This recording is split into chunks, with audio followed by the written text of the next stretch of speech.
and thank you to you for being here and witnessing this evening with us. It's a first in many ways. It's the first time that we, Elysium Between Two Continents, are presenting a program in Chicago. It's also the first time that Egon Lustgarten's music and his life story is going to be told here in Chicago. And it's also a special evening because it's the opening of Elysium's 42nd season tonight here in Chicago. A few words of introduction so you are familiar a little bit with Lustgarten's background. In April of 1960, 1 year before his death, Egon Lustgarten wrote to the Austrian music pedagogue Adolf Sedlak, who had been his student 4 decades earlier, I quote, "Yes, I feel that I still have a task on earth which may well consist in counteracting the arch-evil forces in word and sound that are so rampant today. But the first thing to do is to overcome the resistance of those who have emerged as advocates of moral decline, and that is truly an uphill battle," end of quote. Right after the end of World War II, Lustgarten spoke of the task of a spiritual renewal or spiritual reconstruction of a world that is out of joint, a world that has fallen apart, that has turned upside down. We will hear this passage from a letter to his fellow anthroposophist, the architect Max Gümbel-Seiling, a little later in the program. Rebuilding and healing a broken world, counteracting the destructive evil forces out there with the spiritual energy and the good forces that are inherent in any form of art, this idea and mission shaped Egon Lustgarten's life both as a human being and as a composer. The Hebrew phrase tikkun olam, literally translated, means world repair. Today, this notion, tikkun olam, has almost become synonymous with working towards social justice. One of Lustgarten's most successful compositions is his choral piece, Der Mensch ist unterwegs, Man is on the March, from 1929. It was performed numerous times by big choruses, and we have various language versions that were printed and sung, a German one, an English one, and a Yiddish one. Lustgarten took up the vision of the pacifist movement that was particularly strong in the circles of the political left and composed a march urging all people to stop fighting, to throw the arms, guns, and cannons into the sea and unite with one another as brothers and sisters. I would argue that the idea of healing a broken world can be found in all major religions. But more than by his Jewish origins, Lustgarten's spiritual understanding and interpretation of the world and of his place in it was informed by his encounter with Rudolf Steiner and his immersion into the anthroposophical teachings of Steiner. Over many years, Lustgarten closely cooperated with the Anthroposophical Society. In Vienna, he regularly gave benefit concerts in his apartment im Graben for the Steiner School, which was housed in the same building. Later, in America, and after his return to Europe in 1952, he was affiliated with the anthroposophical movement in New York and in Dornach, Switzerland. Lustgarten even prepared a series of 8 lectures dealing with music in the light of anthroposophy. In fact, anthroposophy even played a crucial role in how we first met or heard about Lustgarten and his works. In September of 1998, we, Elysium Between Two Continents, presented the New York premiere of Victor Ullmann's opera, The Emperor of Atlantis. Ullmann had composed this opera entirely in the ghetto and concentration camp Theresienstadt. After one of the last performances that we did at the Miller Theatre at Columbia, a petite lady waited for us in the lobby. In her hands, she held the New York Times review about our opera production. In this review, the critic had described Ullmann's life and the various influences on his works. The lady introduced herself as Eleanor Paul. Her father, she said, had been the composer Egon Lustgarten, and like Victor Ullmann, he had been an anthroposophist and an active member of the Anthroposophical Society, founded in 1923 by Rudolf Steiner. Till then, Eleanor Paul had not heard anything about Victor Ullmann. Likewise, we had never heard anything about Egon Lustgarten. But because of the reference which the New York Times critic Anthony Tomasini had made to Ullmann's involvement with Steiner and the anthroposophical movement, she had decided to come see this opera and reach out to us. This first encounter soon evolved into a friendship. Eleanor Paul invited us to visit her house in Syosset on Long Island, where almost the entire legacy of her father was stored in cases and boxes. Dozens of diaries, innumerable volumes with reviews of musical performances, files filled with letters to Lustgarten's contemporaries, and many bound large-size books with music paper where Lustgarten had written down his compositions. Some of it was drafted in pencil and often revised. Other pieces were meticulously written in ink and marked as final versions. This was a true treasure trove, a very rich, unknown source of exiled Austrian art. And I think we have a little bit of display on the back. Eleanor Paul, in the meantime, had seen other musical and literary projects which we had conceived to bring onto the stage the suppressed voices of those artists who were forbidden, declared degenerate, and persecuted by the Nazis. She was convinced that we, Elysium and the Lahr von Lethe's Academy and Archive, were the ideal institution to house the documents and compositions of her father and to develop programs introducing her father's work to the public. Thus, we took over those boxes and started sorting the material. We even managed during Eleanor Paul's lifetime to present in a kind of work in progress the core of Lustgarten's first opera, Dante in Exile, as a world premiere without orchestra and chorus, just piano accompaniment and the main characters on stage. The German daily Süddeutsche Zeitung very positively reviewed the European performances that took place during our festival in Bernried in 2005, and the concert version at Weil Recital Hall at Carnegie Hall in New York also generated a lot of interest. Egon Lustgarten composed Dante in Exile from 1934 until 1938. The opera is based on the novella Die Hochzeit des Mönchs, The Monk's Wedding by Konrad Ferdinand Meyer.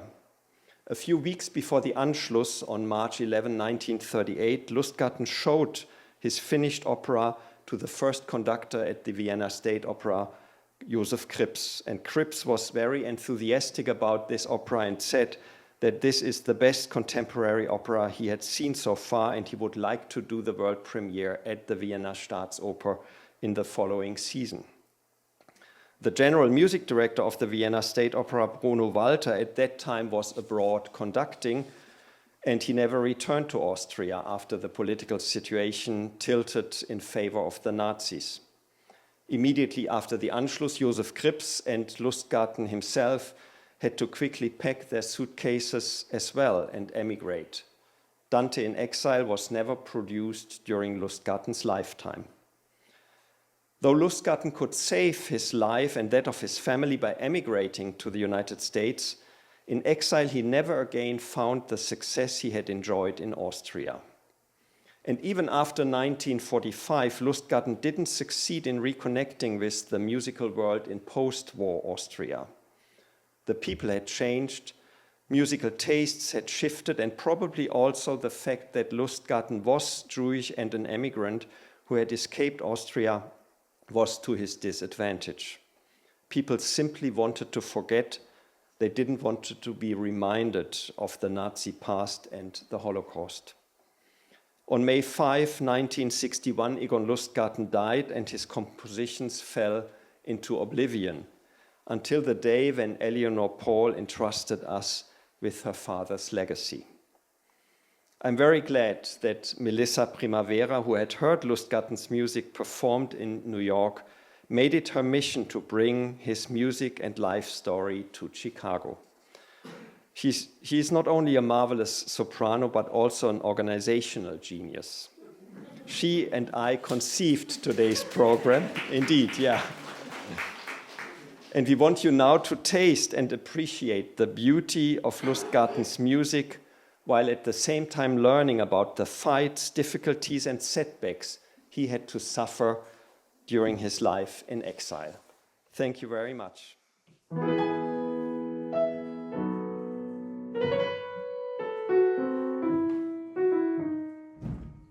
Schon meine Liebste zur Kirche sie führen, herzliebes Mägdlein, bist endlich du nun mein.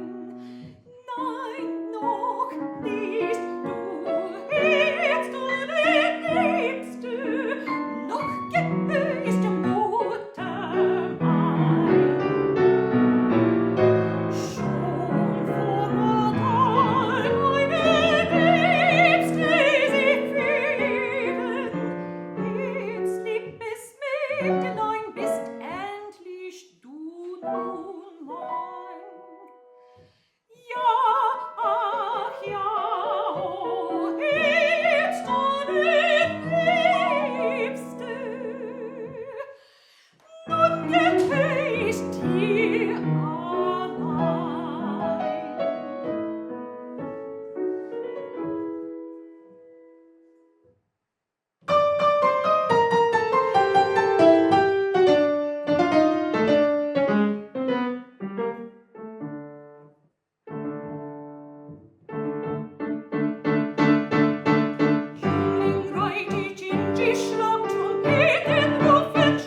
When the well-known Viennese music magazine Anbruch published its first issue in 1919, the main article, Philosophy of Music, was of particular note. It dealt with the most subtle and profound problems of music in great clarity. The artistic uniqueness of Lustgarten was already fully expressed at that time.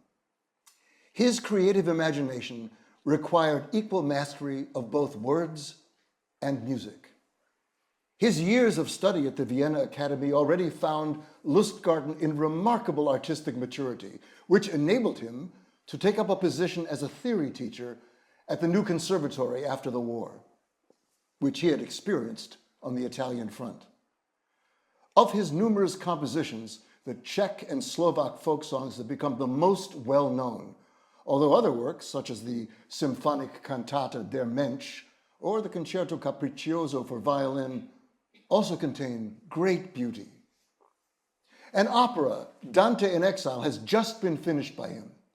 It is full of the delicate but haunting musical language that has made him one of the best-known representatives of the distinguished Viennese school for many years. What eurythmy owes to Lustgarten will one day have to be examined separately. We can expect much more significant and ambitious work from him.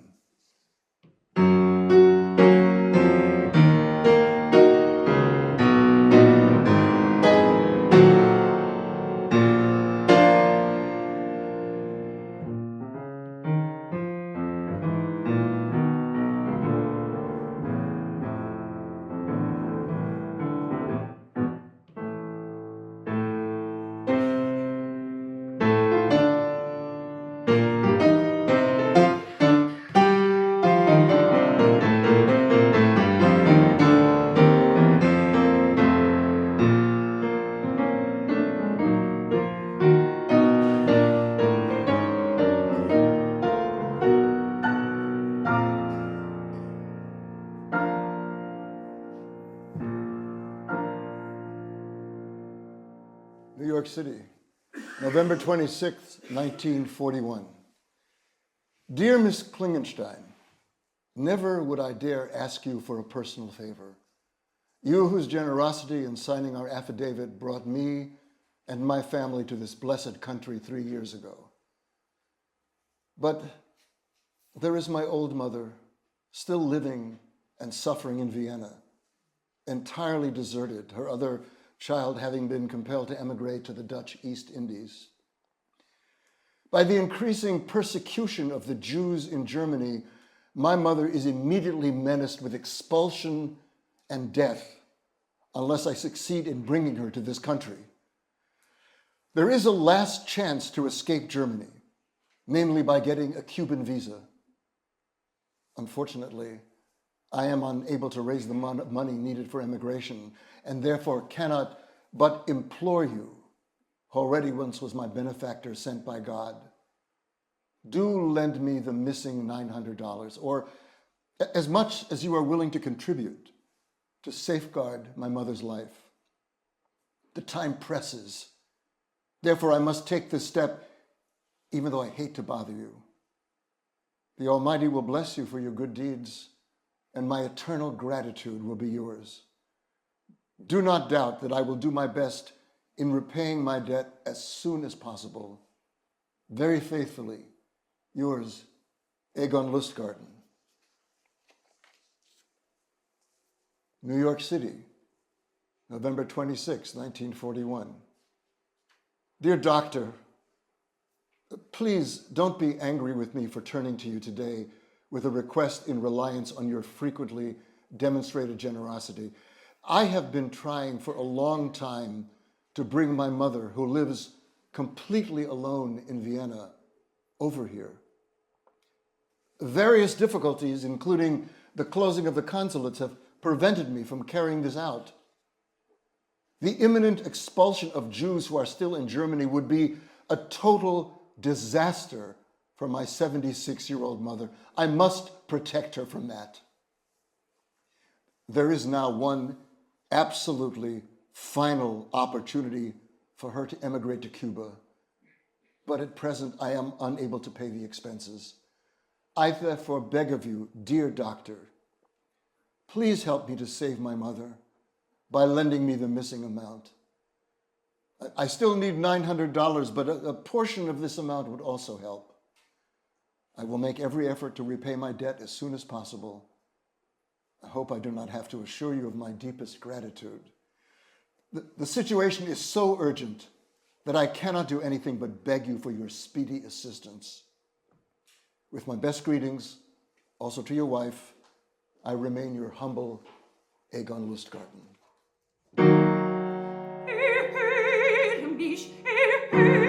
mich, dass du nur seist gepriesen, der gnädig und barmherzig mir aus Rette sich erwiesen. Erhöre mich, wo hab ich dich verlassen, dass jedermann zu dir sich wendet und deine Hand mag fassen. Erhöre mich und deine Ehre willen. Dein ist die Macht, du kannst den Sturm mit deinen Winken stillen. Erhöre mich, o Sonnes Volk, schau.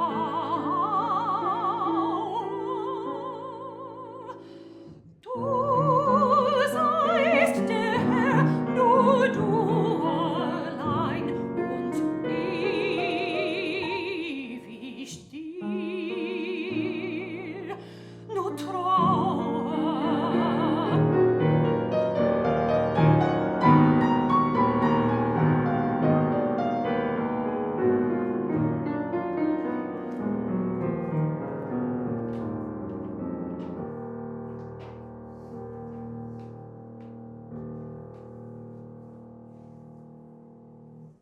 New York City, 1943.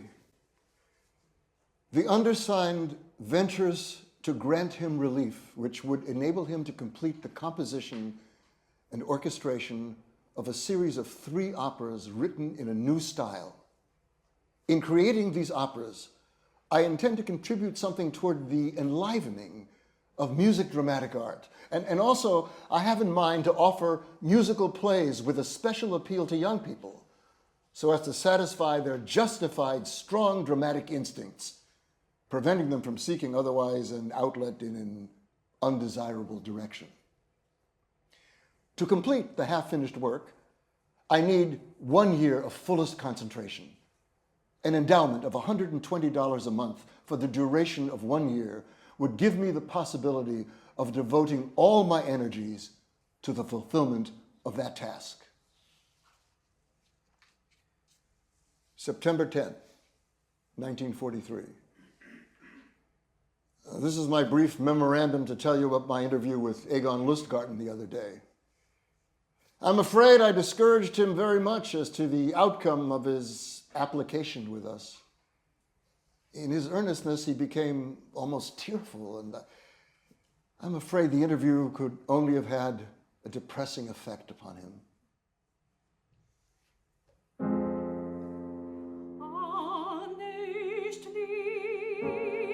Sieht mein Blut von schwarzen Potzen an. Über tiefe, stille Teiche der Einsamkeit.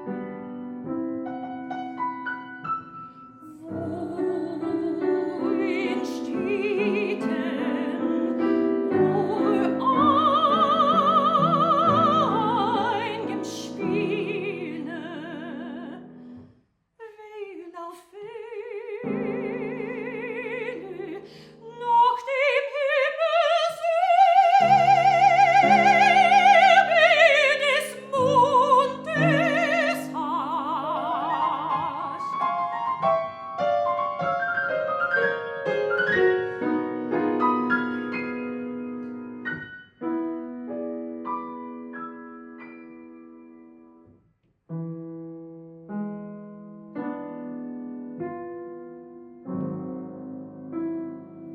Doch heute, o Geliebte, heut wohnen mit allen bunten Blumen diese Mitte, den Nachen wir umkränzen.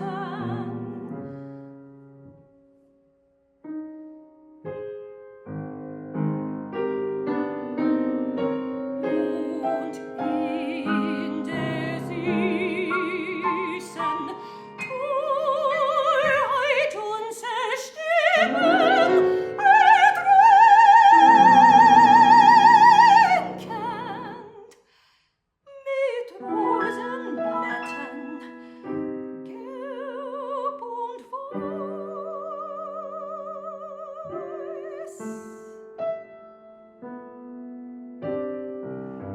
In langsam Steuern durch Freude bewachen treu.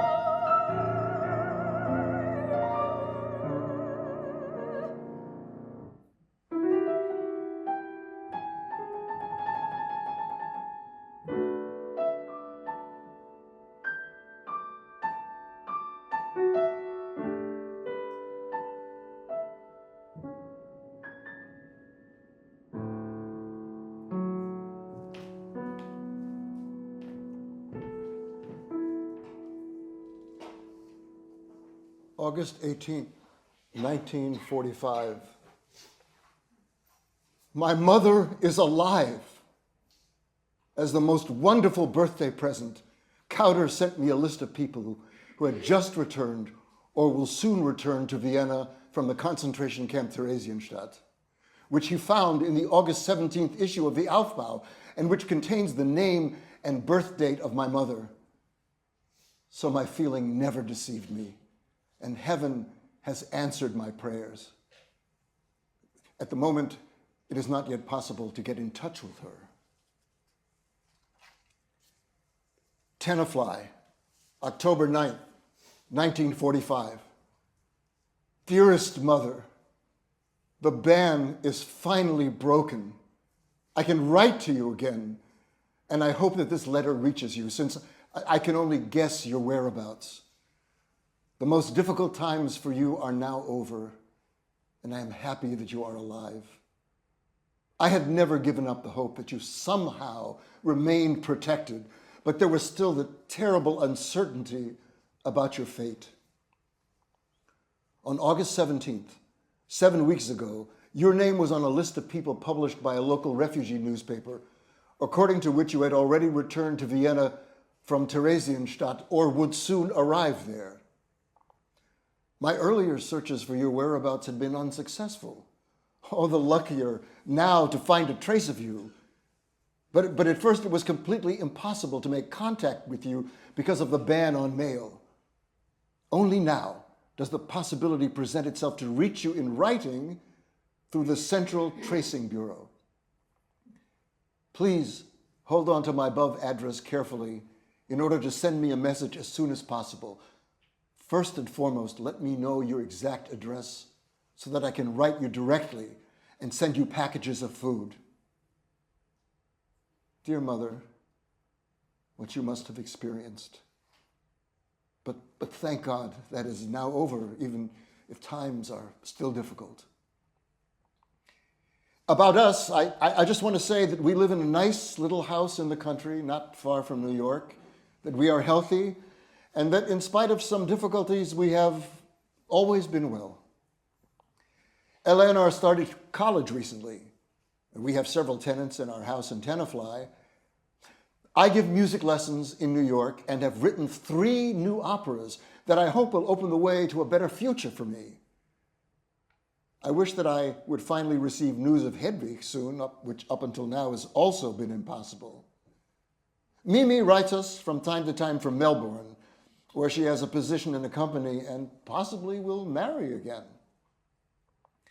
Lisbeth has proved herself to be in every sense a loyal companion, a capable housewife, and a caring mother. We are now American citizens, and I believe that will make it easier to right some of the wrongs that have befallen you and us. Take comfort, dear mother, after the difficult test that you have so courageously passed. Write at once. Inquire about the possibility of doing so. Lovingly, your Egon.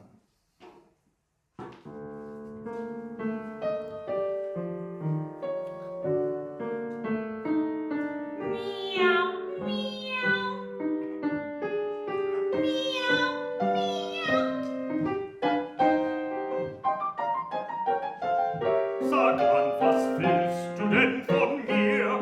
Wer gab für mich ne Botschaft? Mein höchster Herr und König, ich komm vom Nebel, erschein bitte, der meine Miete ist, und soll ich immer beten, so gütig sein und ein Geschenk annehmen, das für euch gesendet war. Von Eber, Ascheu, Peter, den kenn ich ja gar nicht. Doch zeig mir seine Gabe, du graue Katzenwicht. König, seht ihr im Hintergrund den Ritterbock, auf dem ich hergeritten, auf dem ihr das alles eingenommen, dass mein Gesellen euch bieten. Der Bock, er ist ein schönes Tier, doch sag einmal, ist dieser Nebel da dein Herr? So würdig und so reich an Gütern, dass er so Schweingeschenk in seinen König senden kann. Wie ist ein Edelmann, hat viele Selige, und die Gesetze, die ihr gibt, es treue Hüte. So, nun sage deinem edlen Herrn, dass sein Geschenk mir sehr erfreut, und bring ihm für die schöne Gabe heut von mir auch ein Geschenk. Als Gegengruß gedank nicht schnell und wink mir einen Pagen her. Ich kann den schönen Rentierbock wirklich recht gut verwenden. Der soll mir meinen Wagen ziehen, wenn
Tenafly, October 20th, 1945. My dear Hugo, the news that my mother is alive was conveyed to me by several persons who had read the notice in the Aufbau. As one gradually learns more about the fates that befell those close to us, one must regard one's own life as filled with mercy, despite all the struggles and suffering. Have I already told you that Tieben's sister Sophie Bondi was murdered in Auschwitz? After the efforts to present the Helga Hall performance, I was exhausted and rested for a few weeks. But then, a very positive mood suddenly came over me. The result? A new opera, my fourth, called The Worn-Out Dancing Shoes, which completed my fairy tale operas trilogy in full accordance with the plan I had conceived a long time ago. It would be nice if we could get together long enough to give a final form to our dear old Dante in Exile. We owe him that. Heartfelt greetings from my family to yours, your Egon. November 20th, 1945. Our rooms are constantly vacant, and Lisbeth is becoming increasingly desperate. We ask, has our downfall been decreed? I have resolved to try to launch my fairy tale operas, but how? During all those years of secluded work and being completely absorbed in the Anthroposophical Society, we have lost all connection with musical circles. Late in the evening, the following happened. Lisbeth had gone to the Linhart's house to watch the children in the absence of their parents. There in the newspaper, she read an advertisement of people looking for a room. She called them and left Linhart's phone number for a reply. In the meantime, I went over there to keep Lisbeth company and read to her from Richard Wagner's letters to King Ludwig. Suddenly, the phone rang. The people looking for lodgings wanted to come out that very night and view the rooms. I took over the guardian's task while Elizabeth went to our house and concluded the tenancy agreement. My old wisdom again proved to be true. Are there miracles? There are only miracles. Thanks be to God for this turn of fortune in a highly critical moment. Just when Elizabeth was on the verge of losing her courage and her head.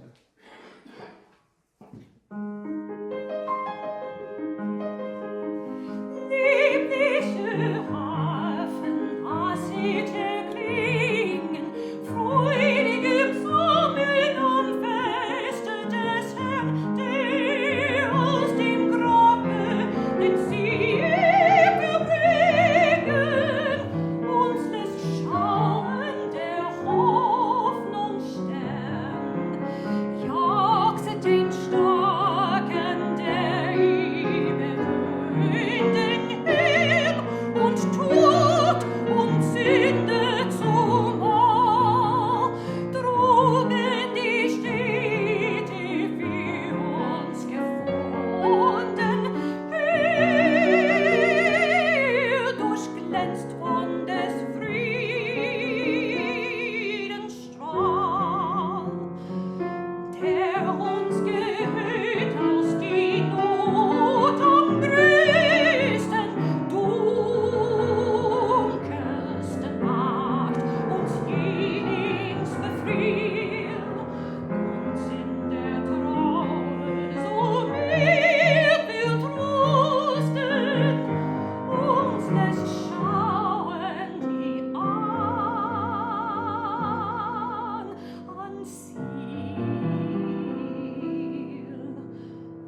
Wo die Harfen noch helle klingend und entledig von aller Last, Tag und Nacht wir jagten singen, wo geborgen in ew'ge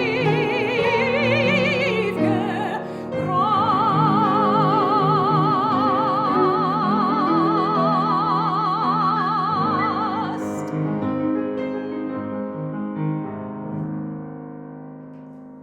Early December 1946. Egon is working on his third fairy tale opera.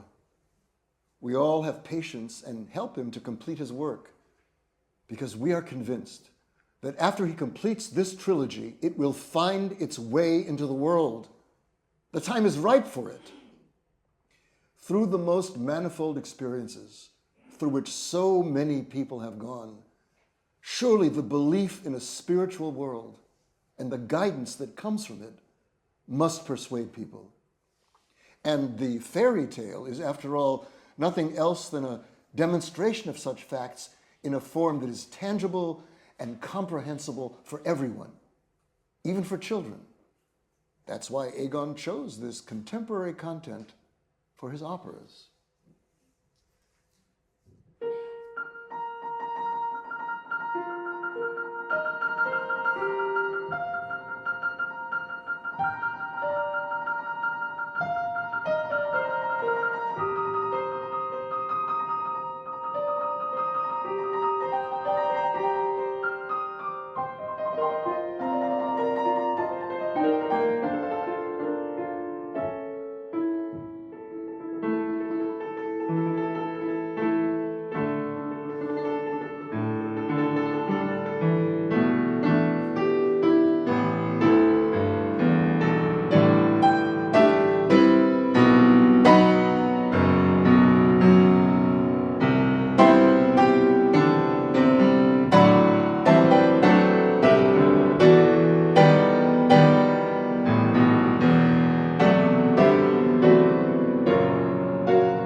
January 16th, 1947. The newspaper notice from a year and a half ago that gave me the first sign of life after 4 years of being cut off from my mother.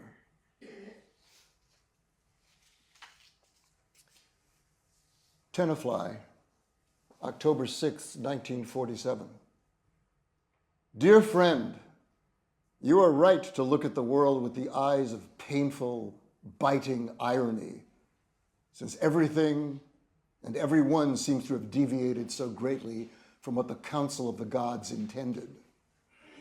But let us not cultivate the dubious nagging and grumbling that our old Austria has instilled in us.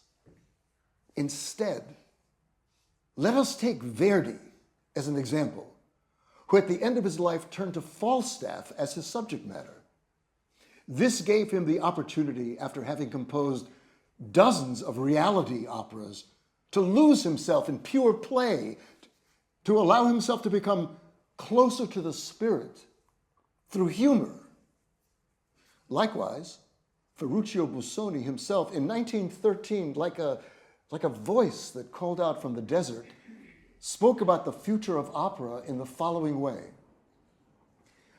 Opera should seize on the supernatural or the unnatural as the realm of appearances and sensations that falls naturally to it alone, and in this way create an illusory world that reflects life in either a magic mirror or a laughing mirror. You see, this is all just grist for my mill because Busoni's thoughts existed before I knew anything about them. I therefore know that I am on the right path with my fairy tale operas. 10 days ago, my mother died in an old people's home in Vienna. Her hope of seeing her children again was not fulfilled. Forgive the seriousness of this letter.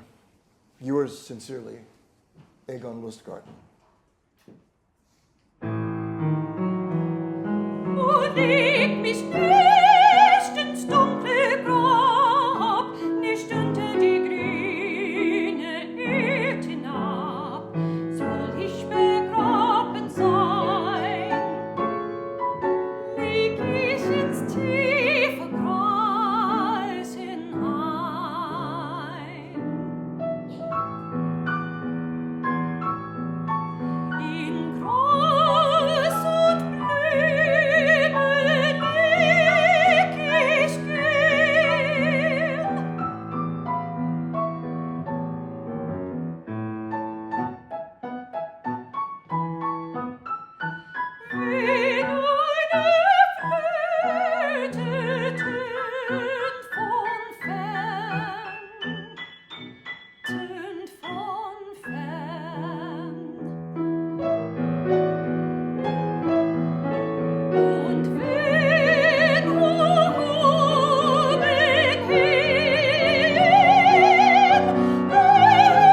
Tenafly, February 3rd, 1947.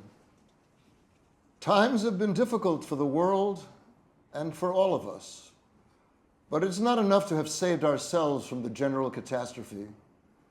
We must try to contribute our strength to the spiritual healing of a fractured world.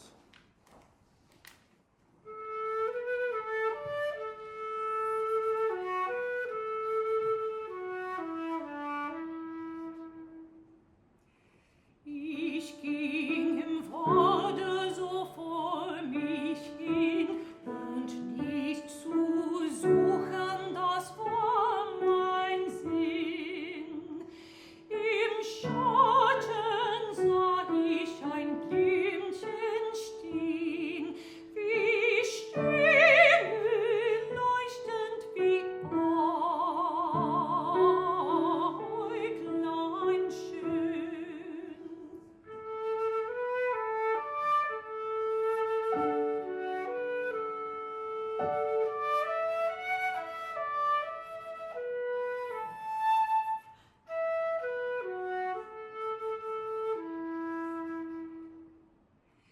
Ich wollte es brechen, da sagt es fein, soll ich zum Wirken gebrochen sein.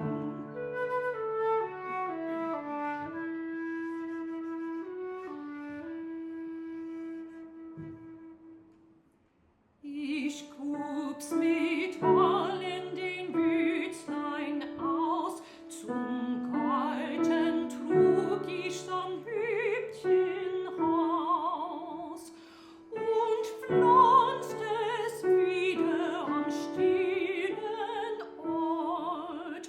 Nun zweigt es wieder und blüht sofort.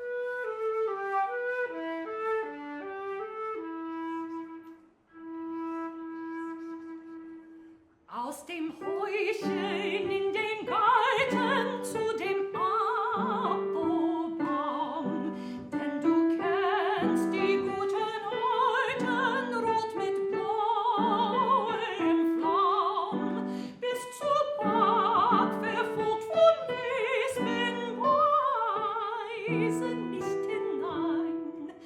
Erst im Schatten dieser Espen lassen sie uns sein. Lassen sie uns sein.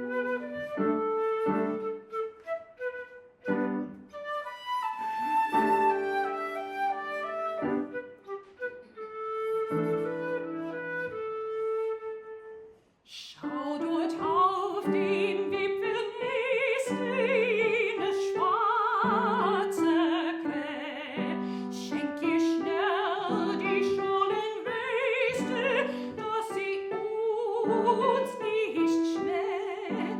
Und die Fischlein in den Läden locken mit dem Kern. Oh, die sonnigen Forellen, oh, die nehmen's gern. Oh, die nehmen's gern.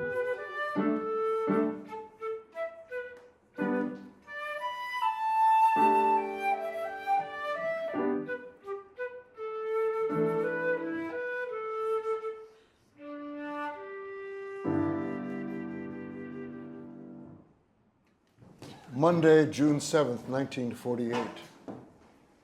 Dear Hugo, as the special occasion of your 60th birthday approaches, I am reflecting on the course of your life, more than half of which fate has allowed me to spend as your friend. From the moment I met you and our friend Karl Wiener in the library of the Gesellschaft der Musikfreunde, through all the years of your constant striving, and now that you have come to fully embrace the true meaning of humanity, you stand before me as a model of incomparable spirituality and personal character. You are an inspiration to me of how to follow the path of life and artistic work. Please accept as a small birthday gift a revised scene from Dante, the melody of which is based on the old sacred Lauda song, the discovery of which I owe to your always helpful and unerring expertise. I hope you will soon visit our bucolic home in Tenafly so that we can exchange musical ideas and catch up on all that needs talking about. In old cordiality, yours, Egon.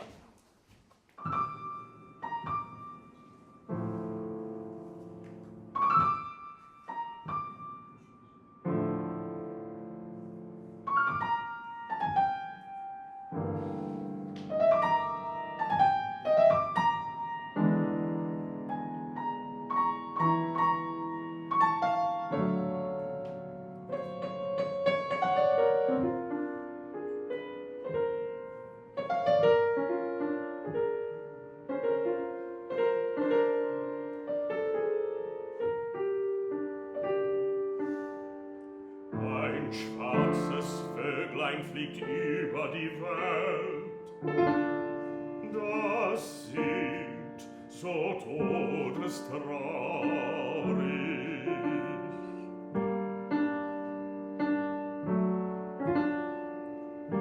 Wer es hört, der hört nichts anderes mehr. Wer es hört, der tut sich ein Leides an, der mag keine Sonne mehr schauen.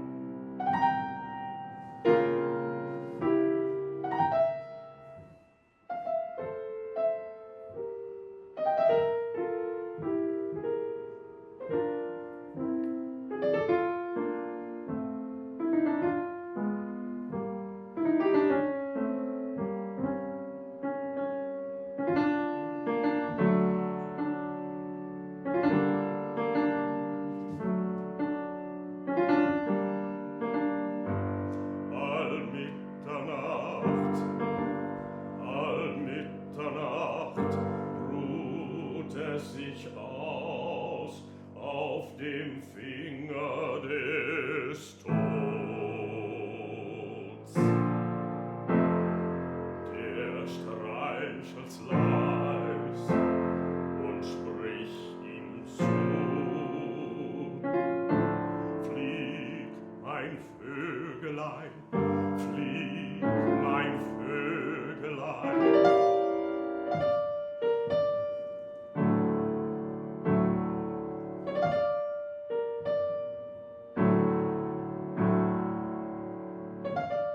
Und wieder fliegt's flötend über die Welt.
Tuesday, August 26, 1952. The luggage for the ship was picked up and brought to Hoboken. In the evening, I was supposed to play some excerpts from Dante for Miss Gary at Dr. Linder's house. When we arrived, Dr. Linder, to my surprise, had invited a small group of people. I told them a little about the plot of the opera and then played 3 excerpts: the love scene, Ezelin's Victoria aria, and Dante's closing song. Then, at the request of Miss Gary, Beatrice's aria. What a welcome escape from struggling with material issues all day long.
Alsheim near Basel, October 7th, 1952. Dear highly honored music director, while I was in London, I shared my musically dramatic work with you, and after your extraordinary concert in the Royal Albert Hall, you were so kind to give me your address in Amsterdam. It was probably not an opportune time for me to call on you in Holland, where you likely were very busy with preparations for the music festival. Instead, I am choosing to put my request to you in writing. I know that your artistic activity has predominantly turned to symphonic concert music, and therefore be it far from me to ask you to consider conducting one of my operas, as much as it would mean to me. I would much rather, honored music director, ask that you now to express in writing the favorable opinion of my opera Dante in Exile that you expressed verbally when I showed it to you some time ago, as I would like to submit an improved version of this work to theaters now. Such a recommendation from you addressed to the appropriate contacts at one or more opera houses would infinitely ease my way by giving the kind of support to my work that I am not capable of exerting on my own. German and Italian stages would be equally suitable for my Dante in Exile, and I would be exceedingly grateful to you if you were to decide to send such recommendation letters to my address in Vienna given below. I have the highest esteem for you and your artistry, and thank you for your consideration of this request. I remain very respectfully yours, Egon Lustgarten. Dornach, October 6th, 1952. Dear Fritz and Elsa, how the scenery changes when one wanders from country to country as we do. We are trying to mentally prepare ourselves to return to Vienna. What to expect there remains a big question mark. What contradictory opinions one hears. For one person, Vienna is the old, intimate hometown. For another, Vienna is a ghost town where the red electric trolleys falsely depict an appearance of real life. In such a case, one can only say in a good Viennese dialect, just ignore them and await our own impressions and experiences. With heartfelt greetings from your Egon. Friday, October 17th, 1952. We journey on and encounter the old Austrian types. The drunken rowdies. What, not possible? Under Hitler, everything was possible. The self-declared health food guru who runs a grocery store that contradicts his own practices. The dignified, intelligent, and open-minded teacher who has just performed Haydn's Creation. The cynic who is quick to pass judgment. Welcome back to Vienna. We walk past our old home on Nibelungen Street via Maria Hilfer Street, and it now appears foreign to us. Juanita and Mercedes, to whom we entrusted as executors our family's estate, have prepared nothing for us. Everything is falling apart, but we keep smiling anyway.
Vienna, November 2nd, 1952. My dear Hugo and Hermie, so in the course of my campaign, we have returned to Vienna, the city of our youth. And, as is the case when meeting again after long periods of separation, it takes some effort to overcome the feeling of alienation in order to completely find oneself again. However, last night, during the performance at the Staatsoper of the immortal magic flute, the entire charm, good taste, and spirit of Austria showed at its very best. I would very much like to tie into these efforts with my own music. In Switzerland, I had interviews with the directors of the state theaters in Basel and Bern, whom I tried to interest in our Dante. Unfortunately, our expectations with respect to music director Krips were not met. I did manage to meet the man who travels all around Europe giving concerts and being torn to pieces by autograph hunters. I met him on the only day that he spent in London during my stay there, and he gave me his address in Amsterdam. I sent my request for him to confirm in writing his favorable judgment of Dante in Exile, but there was no response. Well, I still have several irons in the fire which I intend to forge in due course. I will keep you informed.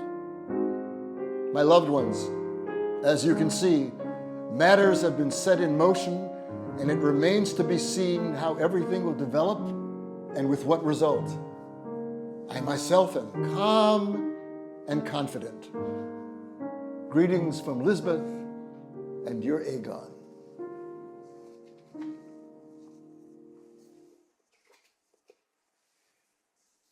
The World War ended, and with it came the opportunity to return to the so-called homeland. Egon was homesick for Austria, and naturally had the idea of going back there, if at all possible. He had secretly hoped to be welcomed with open arms upon his return after so many years. But nothing could be further from the truth. Some of his former students were happy to see him again, and some of them had even achieved higher positions in musical life there, but they couldn't act beyond expressing feelings of being glad to see the revered old teacher again. In the meantime, we lived in the most modest of circumstances, since the large property of Egon's parents had been Aryanized and the restitution had sunk to a minimum due to dishonest administrators and lawyers. Hence, the hope of finally getting back into better financial circumstances was to come to nothing. We returned to the USA in 1956, bitterly disappointed.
January 20th, 1947.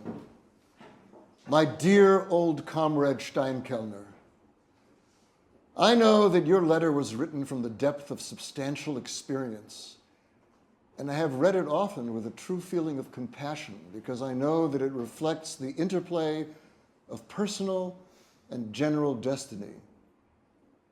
Instead of simple words of consolation, however, I would like to express my opinion that the distribution of what human beings call good luck and bad luck is not so obvious as mere external phenomena would lead us to believe.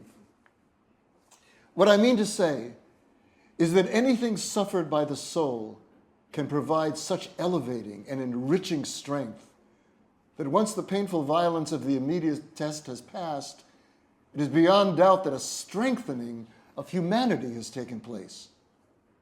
On the other hand, feeling too sure of oneself can have exactly the opposite effect and lead to internal impoverishment. To be sure, in both cases, the result is a reflection of the internal attitude of the person concerned.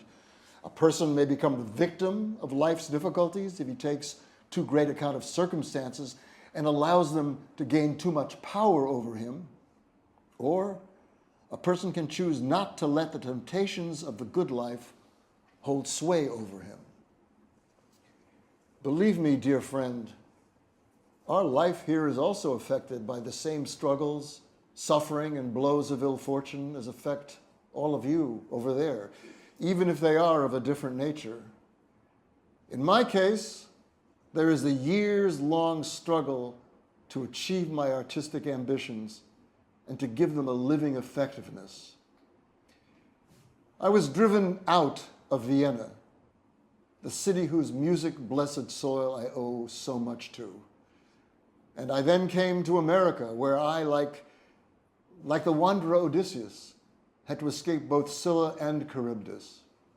On the one hand, I was threatened by the rock-hard resistance of a country opposed to cultural effort, while on the other hand, the whirlpool of compromise needed to earn a living sought to swallow me up. Slowly liberating myself from 101 difficulties, I composed a series of operas which for the most part were based on genuine fairy tales and which demonstrate profoundly human truths in spiritualized form, that is to say, liberated from everything that is merely transient. On the basis of this achievement, which I wrested from the hurdles of our times, I want to attempt to build a new life for myself and for my family. There are many indications that we are close to the time when such goals can be realized. In this connection, I found very interesting and productive what you report to me about the tangible efforts being made by Austrian artists to bring about such an uplift. A genuine effort will find the way. How happy I would be to contribute my share to such a reconstruction, to this kind of musical culture, after having devoted myself to it for half a century. Relationships of a spiritual nature to a country that one has been able for so long to call his homeland certainly cannot be suddenly wiped out. Now, my dear old friend, I also hope to hear from you more about yourself and about Vienna, which will surely arrive at a new development in the foreseeable future. You have valuable powers that cannot be lost. Persevere. What you have suffered through entitles you to a better future. Affectionately, your Egon Lustgarten.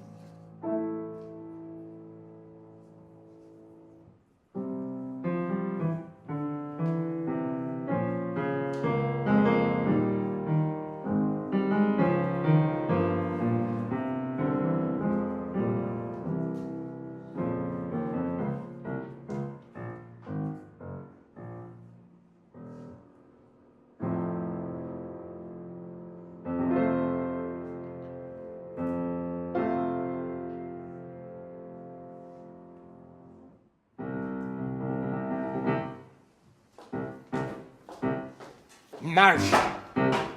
Marschiert! Marsch! Marschiert! Der Mensch ist unterwegs! Marsch! Marschiert! Der Mensch ist unterwegs! Marschiert, Brüder! Der robert den Boden!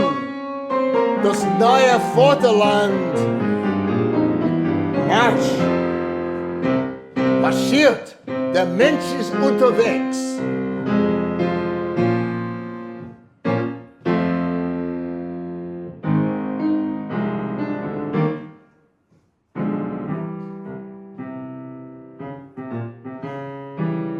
Seht Nationen rasen und stammen, seinen Scheun auf abgewohnen, seinen Haupt schon Mensch geworden.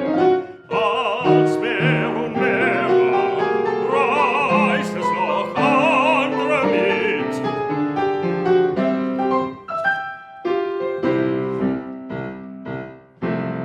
Des Mutigs setzt vor,